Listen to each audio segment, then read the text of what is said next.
Welcome back to our channel GM's kitchen. So இன்னைக்கு நம்ம சேனல்ல எல்லாருக்கும் ரொம்ப பிடிச்ச ஒரு ரெசிபி தான் பார்க்க போறோம். ஸோ உங்களுக்கு பிடிக்கும்னு நினைக்கிறேன். ஸோ வாங்க வீடியோக்குள்ள போகலாம். ஆனா நம்ம சேனல் ஃபர்ஸ்ட் டைம் பார்க்குறீங்கன்னா நம்ம லைக் பண்ணுங்க, ஷேர் பண்ணுங்க, சப்ஸ்கிரைப் பண்ணுங்க. சப்ஸ்கிரைப் பண்ணிட்டு பக்கத்துல பெல் பட்டன் கிளிக் பண்ணுங்க. அப்பதான் ஃபியூச்சர்ல போடுற வீடியோஸ் உங்களுக்கு டான் வரும். இப்போ வாங்க வீடியோக்குள்ள போகலாம். ராகி மிக்சர் பார்க்கலாம். இங்கே நான் ராகி வச்சுருக்கேன். இது வந்து 1 கப் நல்லா ஃபில் பண்ணி வச்சுருக்கேன். அடுத்து இங்கே rice flour, gram flour, salt, asafoetida, chilli powder, அப்புறம் வெள்ளை எள்ளு. இது ராகி மிக்சர்ன்றதுனால நான் ராகி கொஞ்சம் ஜாஸ்தியாக எடுத்துருக்கேன். மற்ற எல்லாமே கம்மியாக எடுத்திருக்கேன்.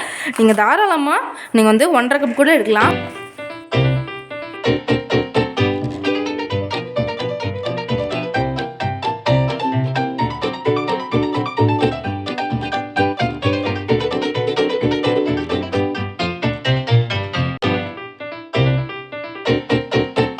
வச்சு நல்லா நீட் பண்ணிக்கலாம்.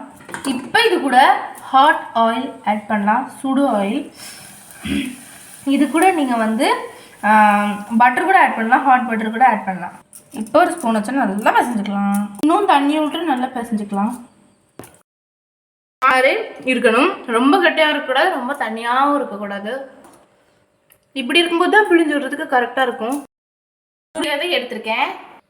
இது இப்போ நம்ம பிழிஞ்சிடலாம். நம்ம இதை முறுக்கு மாதிரி சாப்பிட்டுக்கலாம், சேவ மாதிரி சாப்பிட்டுக்கலாம். இதை அப்படியே நொறுக்கி போட்டு மிக்சராகவும் சாப்பிட்டுக்கலாம். இந்த பபிள்ஸ் ஃபுல்லாக அடங்கின வரைக்கும் பொரியட்டும். உங்களுக்கு வேணும்னா நீங்கள் பெப்பர் பவுடர் கூட ஆட் பண்ணலாம். பபிள்ஸ் வந்து அடங்கிடுச்சு. இப்போ நம்ம இதை எடுத்துடலாம். அடுத்தது நம்ம ஸ்டார் நாசில் போட்டுடலாம். அதோட எண்ணெய் ஃபுல்லாக அடங்கின பிறகு எடுப்போம். இல்லைன்னா சவுக்குன்னு இருக்கும். ஓமப்பட்டி சில் இருக்குல்ல, அதுலேயும் கொஞ்சம் போட்டிருக்கேன். இப்போ எடுத்துடலாம். தோலோடி பூண்டு வச்சுருக்கேன். இதை நம்ம வந்து ஃப்ரை பண்ணி எடுத்துடலாம். நம்ம ஃபர்ஸ்ட் பீனட்டை ரோஸ்ட் பண்ணி எடுத்துடலாம். நான் குறைச்சி வச்சுருக்கேன். சேவ் கிடக்கு, முறுக்கு கிடக்கு, ஓமப்பொடியும் கிடக்கு, எல்லா வெரைட்டியும் இருக்குல்ல. இப்போ பீனட் ஆட் பண்ணிடலாம். நெக்ஸ்ட்டு போகா வந்து ஃப்ரை பண்ணி எடுத்துடலாம். போகா ஆட் பண்ணிடலாம். அவல் போட்டதும் படார்னு ஆஃப் பண்ணிடணும்.